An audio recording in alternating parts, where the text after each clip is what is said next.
Hello दोस्तों, आप सभी का स्वागत है हमारे यूट्यूब चैनल पर जिसका नाम है टारगेट 24। और आज की इस वीडियो में हम सामान्य विज्ञान से रिलेटेड टॉपिक को जो है कवर करेंगे। और इस वीडियो में हम जो है बायोलॉजी से रिलेटेड जो है कुछ फैक्ट्स के बारे में जानेंगे और जानेंगे बायोलॉजी क्या है और बायोलॉजी के जो क्लासिफिकेशंस है उसके बारे में जानेंगे। तो ठीक है, शुरू करते हैं हमारी आज की वीडियो।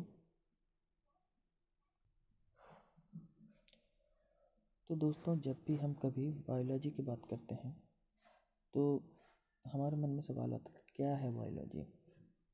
ऑब्वियसली सी बात है, साइंस की क्या है, एक स्ट्रीम है। ठीक है, साइंस ही है बायोलॉजी। साइंस की एक प्रकार की शाखा है, लेकिन करते क्या है बायोलॉजी में। बायोलॉजी की यदि अपन ब्रेक करेंगे ना भाई, तो देखो बायोलॉजी है ना, बायो से मिलकर बनता है और एक होता है लोगो। तो ये इसका जो बायो का अर्थ होता है उसका अर्थ होता है लाइफ, और लोगोस जो है इसका अर्थ होता है इसकी स्टडी करना। हाँ, मैं जानता हूँ राइटिंग बहुत ख़राब है आ रही है इसमें, पर मैनेज करना पड़ेगा। तो बायोलॉजी मतलब लाइफ का जो भी अध्ययन है तो उसको कहते हैं अपन बायोलॉजी। ठीक है, यहाँ पे एक सिंपल सी परिभाषा दी गई है। विज्ञान की वह शाखा जिसमें जीवधारियों का क्या किया जाता है, अध्ययन किया जाता है, उसे कहते हैं हम बायोलॉजी। चलो ठीक है, बायोलॉजी अब किसने शुरू की है, कौन है। ये क्वेश्चन देखो, ये ज़्यादातर पूछा जाता है, जीव विज्ञान का जनक कौन है, who is the father of biology. Father of biology जो है हम अरस्तु को जानते हैं। अरस्तु को जो है फादर ऑफ बायोलॉजी के नाम से जानते हैं। एरिस्टोटल इनको इंग्लिश में बोल देते हैं। और अरस्तु की यदि बात करें हम तो इन्हें जो है जूलॉजी यानी कि जंतु विज्ञान का भी जनक कहा जाता है। अरस्तु की बात करें, अरस्तु कहाँ के थे, ग्रीक के थे। एक महान दार्शनिक थे। दार्शनिक क्या कहें, बहुत इनके अंदर बहुमुखी प्रतिभा थी भाई। ये चित्रकार वो क्या बोलते हैं, कविता वगैरह भी करते थे। तो अरस्तु 384 BC से बात करें तो ये 323 समथिंग इतने तक जो है, 322 तक, तो जब तक BC तक रहे।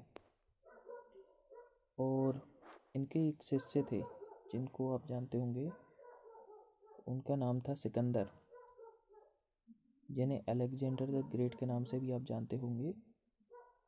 तो सिकंदर ने जो है, इनके शिष्य थे किसके, एरिस्टोटल के।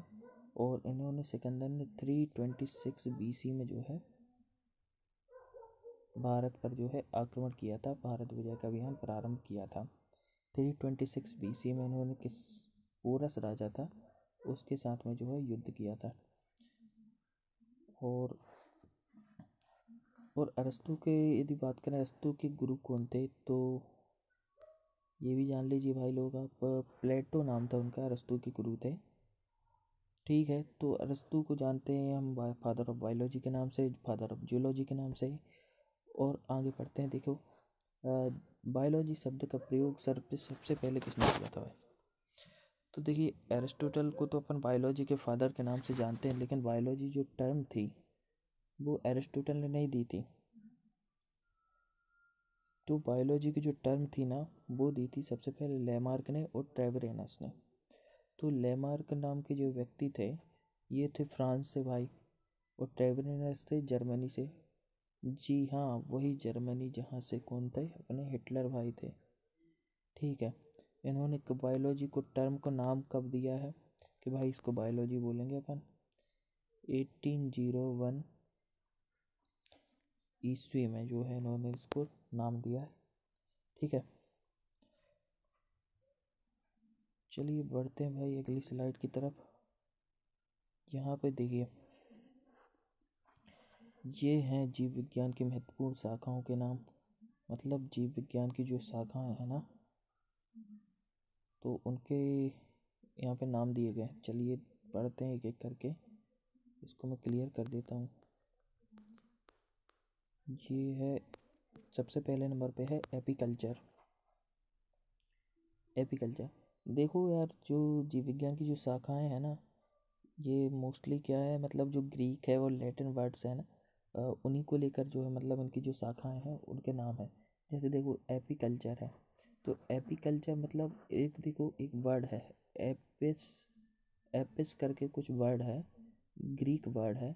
उसका अर्थ होता है भाई अपनी मधुमक्खी, जिसको इंग्लिश में बी वगैरह बोल देते हो तुम, तो ये है मधुमक्खी। तो उसी से बना है एपिस से क्या, एपीकल्चर, मतलब मधुमक्खी पालन का अध्ययन क्या कहलाता है अपना, एपीकल्चर। तो ग्रीक जो है एपीकल्चर किससे बना है, मतलब एक ग्रीक भाषा के शब्द से जो है एपीकल्चर बना है। ऐसे ही अपना देख लो सेरिकल्चर है, ये भी एक लैटिन वर्ड है। लैटिन में जो है शेर किसको बोलते हैं, शेर जो होता है ना, जो सिल्क बॉर्म रहता है, मतलब अपना जो रेशम का कीड़ा, तो उसको जो है ना शेर बोला जाता है लैटिन में, तो उसी से बना है ये सेरिकल्चर। तो सेरिकल्चर में किसका अध्ययन करते हैं, रेशम कीट पालन का। ऐसा ही अपना हो गया पिसिकल्चर, इसमें जो है मत्स्य पालन का अध्ययन किया जाता है। और अपना एक आ गया माइकोलॉजी, माइकोलॉजी कवकों का अध्ययन। ऐसा ही है फाइकोलॉजी, फाइकोलॉजी में किसका अध्ययन किया जाता है, शैवालों का अध्ययन किया जाता है। शैवाल तो आप जानते ही होंगे भाई लोग, वो पानी में होती है ना शैवाल, वो भी कई टाइप की होती हैं, ठीक है। और फूलों का अध्ययन एंथोलॉजी।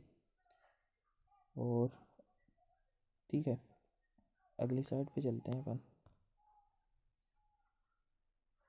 यहाँ पे है देखो पोमोलॉजी, पोमोलॉजी किसको बोलते हैं, फलों के अध्ययन को पोमोलॉजी बोलते हैं। और ऑर्निथोलॉजी बोलते हैं पक्षियों के अध्ययन को। इक्थियोलॉजी बोलते हैं मछलियों के अध्ययन को।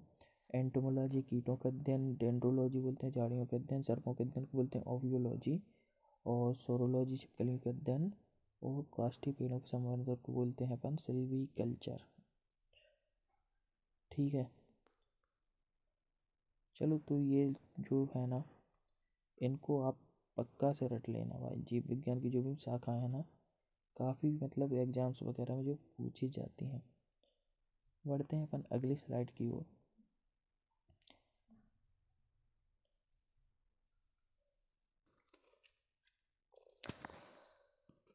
तो अब हम आ गए हैं जीवधारियों के वर्गीकरण पे। जीवधारियों का वर्गीकरण कब हुआ और कैसे हुआ। तो सबसे पहले जो हमारे एरिस्टोटल थे, जो ग्रीक के दार्शनिक थे, वो उन्होंने जो है उनको दो समूह में विभाजित किया था, जंतु समूह एवं वनस्पति समूह। उन्होंने मात्र उनको क्या है विभाजित कर दिया था, लेकिन उन्होंने कोई वर्गीकरण नहीं किया था, प्रॉपर वर्गीकरण नहीं किया था, एक प्रकार से कहें तो। यदि हम बात करें कि भाई इनका वर्गीकरण किया जाना चाहिए जीवधारियों का, यह बात किसने बोली थी, तो यूके के एक भाई थे अपने, जॉन रे,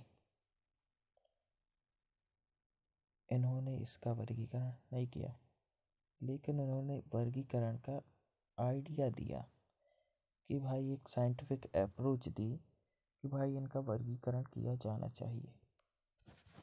तो इसके बाद क्या हुआ, अपने कौन भाई आए, कार्ल लिनियस बोलते हैं जिनको, या फिर कई कई बुक्स में आपको कैरोलस लिनियस नाम से भी इनका नाम मिलेगा।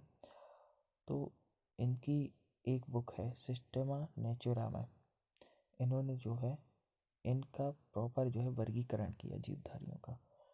तो उन्होंने कौन को क्या क्या वर्गीकरण किया, उन्होंने दो किंगडम बनाए, एक प्लांट किंगडम और एक एनिमल किंगडम, जंतु जगत और पादप जगत में उन्होंने वर्गीकरण किया। उनके जो वर्गीकरण है उनको बोलते हैं हम टू किंगडम क्लासिफिकेशन। अच्छा, एक क्वेश्चन आता है कि टू किंगडम क्लासिफिकेशन जो है कार्ल लिनियस की किस बुक में मिलता है, तो सिस्टेमा नेचुराम जो है उन्होंने इसका वर्गीकरण किया है। एक्चुअली कार्ल लिनियस की और बुक्स के नाम आप लिख लीजिए। एक बुक थी उनकी क्लासिस प्लांटेनम, पेन क्यों नहीं वर्क कर रहा है। क्लासेस प्लांटेनम थी और the second one was system Natura that is, and एक थी फिलोसोफिका बॉटनिका। तो ये 3 बुक थी कैरोलस लिनियस की। एरिस्टोटल की बात करें तो इनकी जो बुक थी उसका नाम था हिस्टोरिका एनिमिलिया। हिस्टोरिका एनिमिलिया, ठीक है। ये हिस्टोरिका एनिमिलिया किसकी थी? अरस्तू की थी। अब बात करें कैरोलस लिनियस ने जो 2 जगत वर्गीकरण किया था।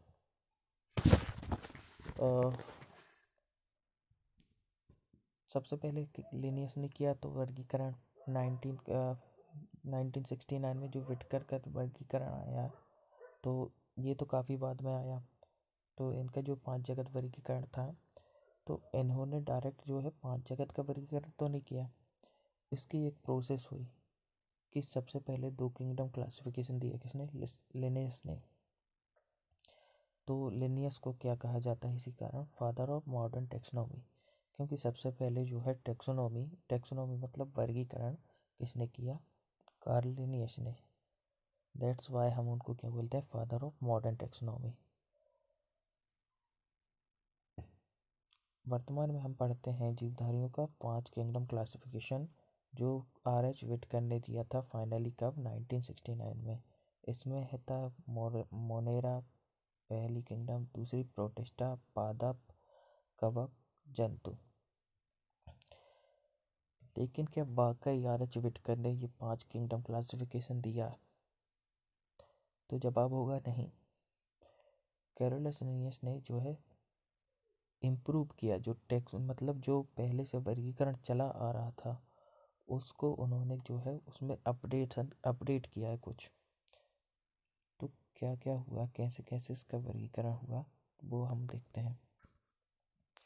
सबसे पहले हम पढ़ते हैं जो कैरोलस लिनियस ने जो प्लांट किंगडम और एनिमल किंगडम, जो 2 किंगडम क्लासिफिकेशन किया, उसमें क्या क्या खामियां थी, क्या कमियां थी, इसे हम जानते हैं अगली स्लाइड में।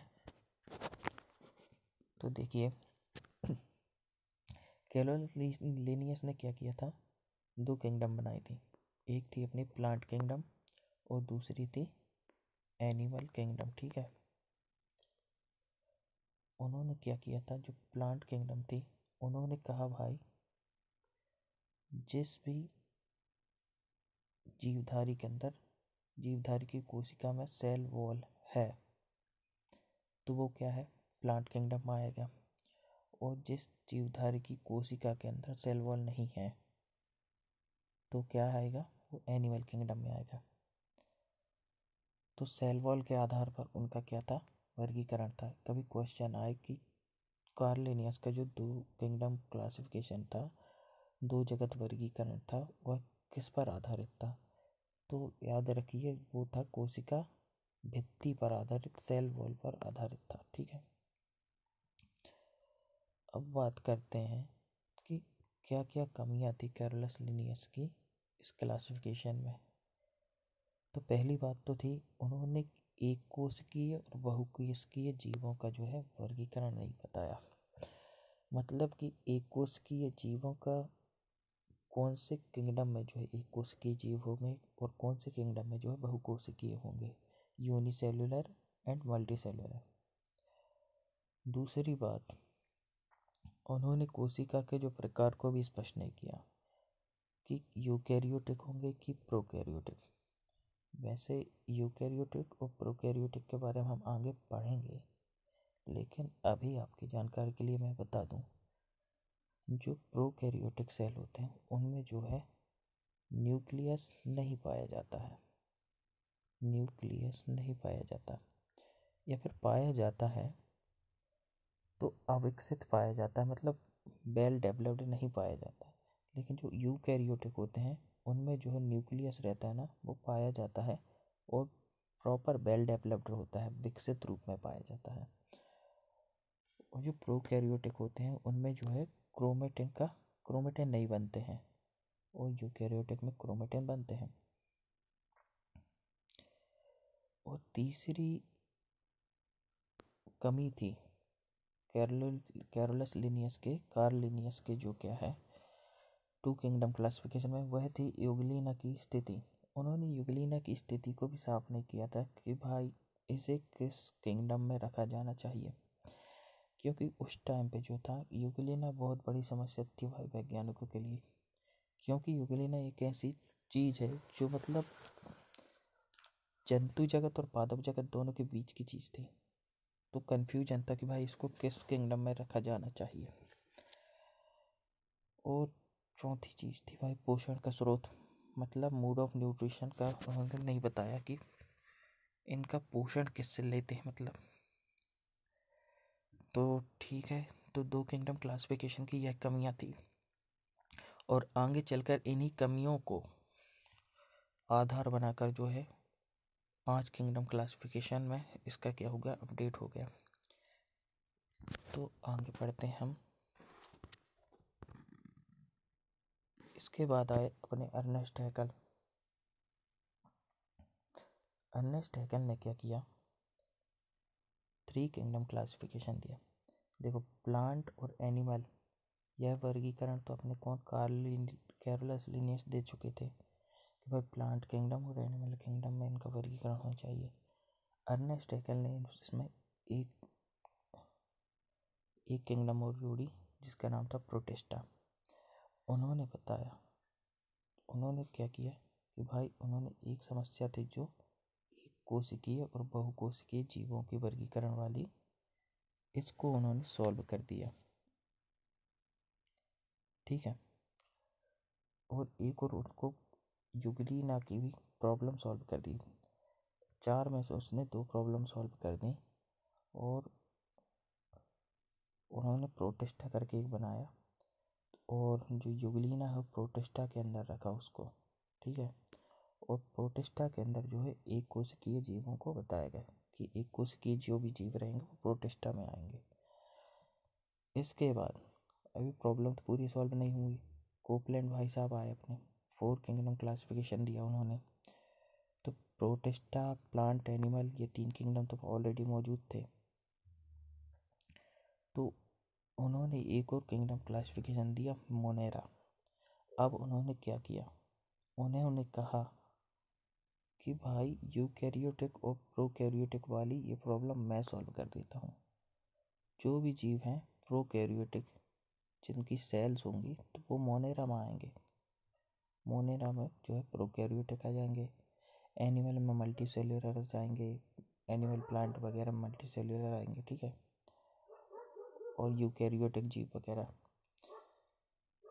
तो इस प्रकार से जो है कोपलैंड 4 किंगडम क्लासिफिकेशन दिया। अंत में R.H. वाइटकर की जब हम बात करें 1969 में, जब उन्होंने इसका जो है फाइनल जो है क्लासिफिकेशन दिया, तो उसमें देखो उन्होंने क्या चीज़ ऐड किया है, फंजाई। ये चीज़ तो देखिए आप, मोनेरा, प्रोटिस्टा, पादप, प्लांटेई, एनिमल किंगडम ये तो ऑलरेडी मौजूद थे। उन्होंने केवल एक किंगडम को ऐड किया है, कवक, फंजाई। ठीक है, और उनका जो वर्गीकरण है मूड ऑफ न्यूट्रिशन को भी बताता है। इसके बाद में फंजाई जो है हेटेरोट्रॉफिक रहते हैं। ठीक है,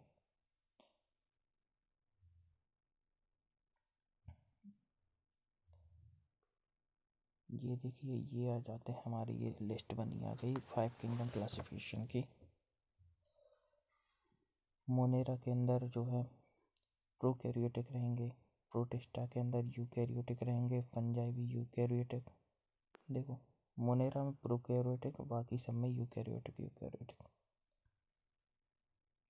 सेल वॉल्स के आधार पर क्या क्या किया था, एनिमल किंगडम में नहीं रहेंगी, प्लांट किंगडम में रहेगी। फंजाई में भी सेल्यूलोज की सेल, मतलब जो फंजाई के अंदर रहती है सेल्यूलोज की सेल वॉल नहीं रहती है उसमें। क्या फंजाई के अंदर जो रहती है ना जो क्या बोलते हैं सेल वॉल, वो पॉलीसेकेराइड वगैरह की रहती है। काइटिन की, फंजाई के अंदर काइटिन की बनी होती है एक्चुअली में, और जो प्रोटिस्टा और मोनेरा में रहती है वो रहती है पॉलीसेकेराइड की सेल वॉल। तो आज के लिए इतना ही, मिलते हैं अगले वीडियो में, तब तक पढ़ते रहिए।